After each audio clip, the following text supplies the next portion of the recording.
안녕하세요. 제가 오늘 소개해드릴 논문은 Interpretable Latent Space Using Space Filling Curves for Phonetic Analysis in Voice Conversion이고 ISC에서 23년에 발표되었습니다. 네, 본 논문의 본격적인 설명에 앞서 본 논문의 아이디어를 간단하게 소개해드리면 본 논문은 Latent Space의 Interpretable, 즉 해석 가능성이 굉장히 중요하다고 주장을 합니다. 그래서 이 해석 가능성을 해결하기 위해서 VQ 코드북에서 이 코드북들을 시멘틱하게 배열해서 어레인지먼트해서 해석 가능성을 만들어냈다는 방법을 제안하고 있습니다. 아래 그림을 보시면 왼쪽이 기존의 VQ 그리고 오른쪽이 제안하는 스페이스 필링 VQ인데 기존 VQ에서는 이 코드북들이 레이턴트 스페이스에서 의미 관계 없이 각자의 영역만 가지고 있었다면 오른쪽에서는 시멘틱한 서로 관계를 가지고 연결이 되어 있습니다. 이게 제안하는 방법이고 설명을 시작해 보겠습니다. 본 논문에서 제안하는 스페이스 필링 벡터 퀀타이제이션은 VQVA 모델을 기반으로 하고 있습니다. 이 VQVA는 고차원의 입력 데이터를 디스크리트한 레이턴트 스페이스로 매핑하는 모델입니다. 그래서 이 디스크리트한 레이턴트의 특성으로 인해서 다운스트림 태스크에서도 데이터 제너레이션이나 피처 익스트랙션 또는 데이터 컴프레션 같은 태스크에 유리한 측면이 있고 디스크리트하기 때문에 마찬가지로 컨티뉴어스한 레이턴트에 비해서는 리컨스트럭션 성능은 낮지만 일종의 노멀라이제이션 효과로 제너럴라이제이션 성능은 더 높은 그런 특징이 있습니다. 아래 그림에서 보시면 입력 데이터가 기존의 인코더에 입력됐을 때 컨티뉴어스한 레프레젠테이션이 생성이 되는데 이게 이제 논문의 VQ 레이어를 통해서 인덱스와 그에 해당하는 코드북이라고 하는 임베딩 스페이스로 맵핑이 됩니다. 그럼 이 인덱스 값에 따라 치환된 코드북의 벡터들이 디코더로 입력이 되고 최종적으로 이미지라는 결과로 출력이 되게 됩니다. 논문의 저자는 제너레이티브 모델을 위해서는 해석 가능성이 굉장히 중요하다고 주장합니다. 그리고 이 해석 가능성을 위해서는 레이턴트 스페이스가 디스인탱글먼트가 되어야 된다고 주장합니다. 디스인탱글먼트는 분리를 의미하는데 아래 그림에서처럼 레이턴트 스페이스의 입력 데이터에 대한 레프레젠테이션들이 이렇게 굉장히 산계해 있을 때는 내가 원하는 방향으로 데이터들을 변형시키거나 생성하기가 어렵습니다. 따라서 이게 잘 분리가 돼서 오른쪽 그림처럼 그 데이터의 특성에 따라서 분리가 된다면 해석이 가능해지고 그로 인해서 내가 원하는 결과를 만들어낼 수 있다고 얘기를 합니다. 그래서 오른쪽 그림의 스타일감과 같은 예시를 보면 이 인물 데이터를 원하는 에이지나 원하는 컬러 또는 원하는 성별로 변환시키기 위해서는 이 레이턴트 스페이스가 해석이 가능해야 된다고 주장하고 있습니다. 이 해석 가능한 레이턴트를 위한 전략에는 두 가지 관점이 있습니다. 첫 번째는 레이턴트 스페이스를 학습시킬 때 구조화시키는 방법이고 두 번째는 레이턴트 스페이스를 학습된 레이턴트 스페이스에서 의미 있는 방향을 찾아내는 방법입니다. 첫 번째 방법에는 또 라벨드 데이터를 활용한 슈퍼바이즈드 방법과 언슈퍼바이즈드 방법 두 가지가 있는데 슈퍼바이즈드 방법은 레이턴트의 특정 영역을 내가 지정한 라벨의 데이터로 매핑하는 방법입니다. 이렇게 할 경우 당연히 이제 라벨드 데이터를 사용했기 때문에 인터프리터블해진다는 장점이 있지만 이 라벨 레이턴트 스페이스의 영역에 대한 라벨의 카테고리를 휴먼이 직접 다 지정해야 된다는 단점이 있습니다. 그로 인해서 다소 효율적이지도 못하고 또 내추럴한 그런 생성이 어렵다는 그 문제가 있습니다. 언슈퍼바이즈드 방법 같은 경우에는 모델을 학습할 때 모델이나 데이터의 어떤 팩터들을 고정시켜 놓고 한 가지 팩터만 변경해가면서 학습시키는 방법입니다. 이렇게 할 경우 당연히 인터프리터블 해지지만 다소 효율적이지 못하다는 문제가 있고 그에 반해 레이턴트 스페이스를 학습 후에 의미 있는 방향을 찾아내는 방법은 상대적으로 내가 원하는 그 특징들을 뽑아서 변형시키기가 쉽습니다. 그래서 제안하는 방법도 이 스페이스 필링 벡터 퀀타이제이션도 이미 학습된 코드북 위에서 수행이 되고 또 언스퍼바이드로 학습을 시킬 수 있습니다. 논문에서 제안하는 방법은 크게 두 가지 요소로 구성되어 있습니다. 첫 번째는 벡터 퀀타이제이션, 두 번째는 스페이스 필링 커브인데 이 벡터 퀀타이제이션은 앞서 잠깐 설명드렸지만 여기서 중요한 포인트가 이 인코더에서 컨티뉴어스한 레이턴트를 인덱스와 그에 해당하는 코드북으로 매핑할 때 이 데이터의 레프레젠테이션을 가장 가까운 코드북으로 매핑하기 때문에 아래 1번식과 같은 형태로 구성이 되고 이 알규민 같은 형태로 학습을 하려고 하면은 그레디언트가 단절돼서 흐르지 않는 문제가 있습니다. 그래서 본 논문에서는 이 백프로파게이션 된 디코더의 그레디언트를 인코더로 복사해서 그대로 학습에 활용하는 방법으로 회피를 했습니다. 두 번째는 스페이스 필링 커브인데 아래 그림처럼 공간을 특정한 하나의 연결된 선으로 채우는 알고리즘입니다. 두 가지가 있는데 그 방법에 따라서 리커시브한 방법, 논 리커시브한 방법이 있고 그 각 리커시브한 방법에도 그레이, 힐버트, 제트워더와 같이 특성에 따라 여러 가지 방법으로 나눌 수 있는데 본 논문에서는 힐버트 방법을 사용하고 있습니다. 이 스페이스 필링 커브의 좀 더 자세한 설명을 드리면 개념적으로는 n차원의 공간을 완전히 채우는 연속적인 1차원 형태의 커브입니다. 그래서 다차원 데이터를 하나의 시퀀셜한 패스로 매핑할 수 있다는 특징이 있고 또 구조적으로도 부분과 전체가 유사한 그런 프랙탈한 구조를 띠고 있습니다.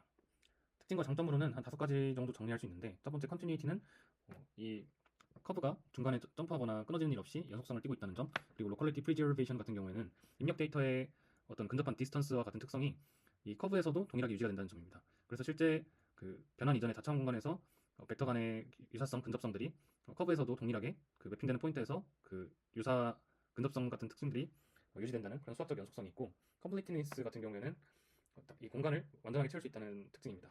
디멘셔널리티 리덕션은 다차 공간이 1차원으로 매핑되기 때문에 가지는 특성이고 하이라키컬 스트럭처는 프랙탈 구조와 같이 부분이 반복되는 그런 형태가 계층적으로 구성이 된다는 점입니다. 따라서 이런 특성으로 인해서 데이터베이스 인덱싱이나 이미지 처리, 질 데이터 그리고 본 논문에서 벡터 퀀타이제이션 같은 연구에서도 사용이 되고 있습니다. 네, 다음은 제안하는 방법의 학습 방법인데 제안하는 방법은 먼저 VQ 모델을 잘 학습하고 VQ 모델의 코드북에 스페이스 필링 커브를 그리면서 시작합니다. 그리고 이 스페이스 필링 커브에 코드북과 그 다음 코드북 사이에 있는 그 일종의 인터폴레이션을 디더링하게 되는데요. 이 디더링이라는 것은 오른쪽 위에 그림과 같습니다. 이 오리지널에 어떤 신호가 있다 했을 때 이 신호를 저차원으로 다운샘플링하면은 이렇게 좀 단차가 생기는 일종의 깨지는 형태가 발생하고, 이거를 방지하기 위해서 일종의 노이즈들을 추가해서 신호를 매끄럽게 만드는 이런 방법들을 디더링이라고 부릅니다.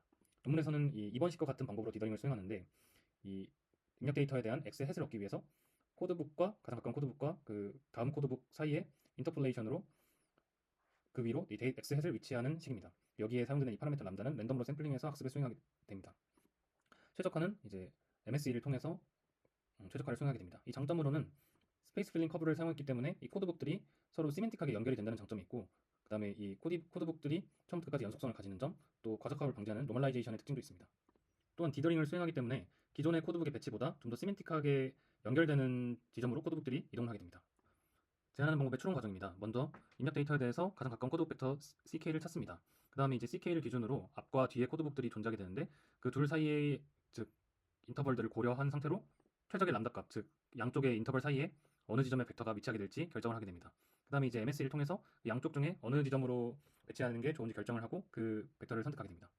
이렇게 할 경우에 이제 코드북이 아니라 인터벌 위에 주로 벡터가 위치하는 형태가 되고, 기존에 디스크리트했던 모델을 다시 약간 컨티뉴어스한 형태로, 물론 이 스페이스 필링 커브 위지만 살짝 컨티뉴어스한 형태로 변형되는 그런 특징이 있습니다.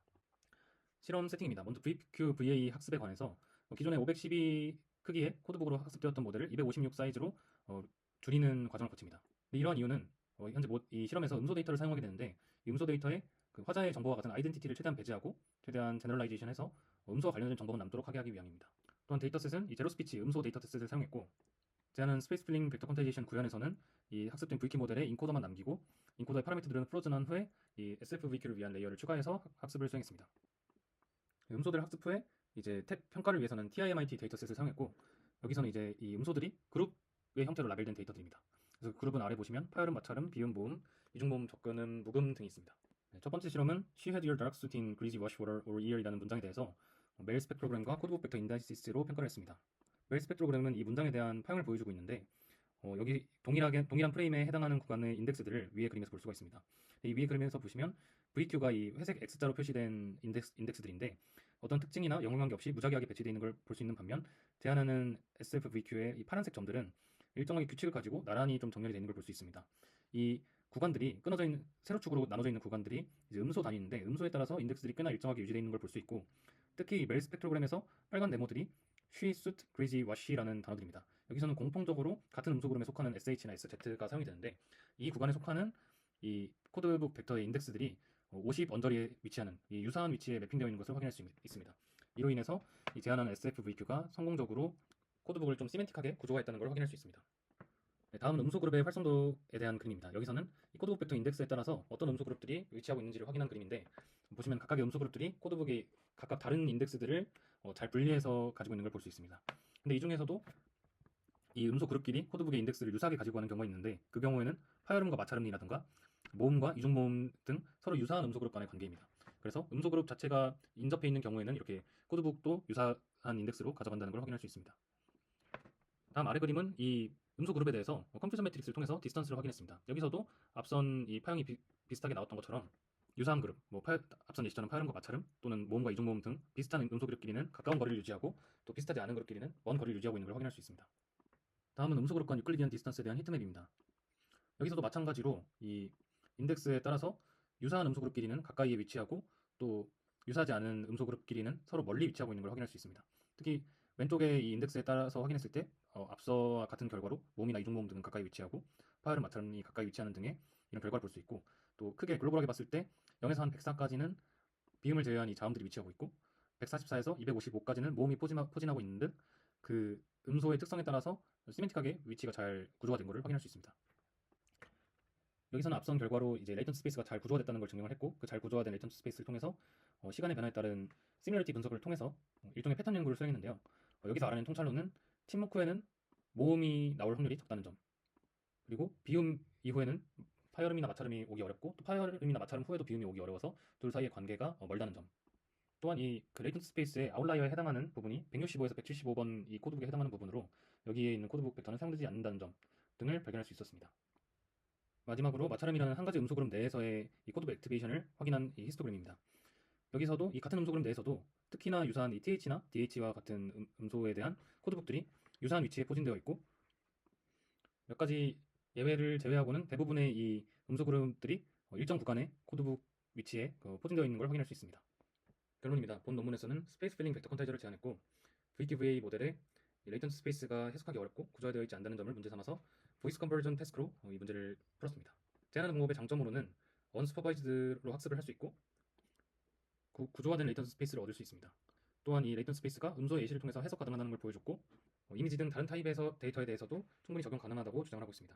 다만 제가 생각하는 이 논문의 한계로는, 이 연구는 이제 퀀타이즈드 된 디스크리트한 레이턴트를 다시 컨티뉴어스하게 바꾸는 그런 연구이기 때문에 실제로 기존의 디스크리트한 레이턴트 인덱스를 활용하던 그런 다운스트림 태스크들은 적용이 좀 어려울 것이라는 그런 한계점이 있을 것 같습니다.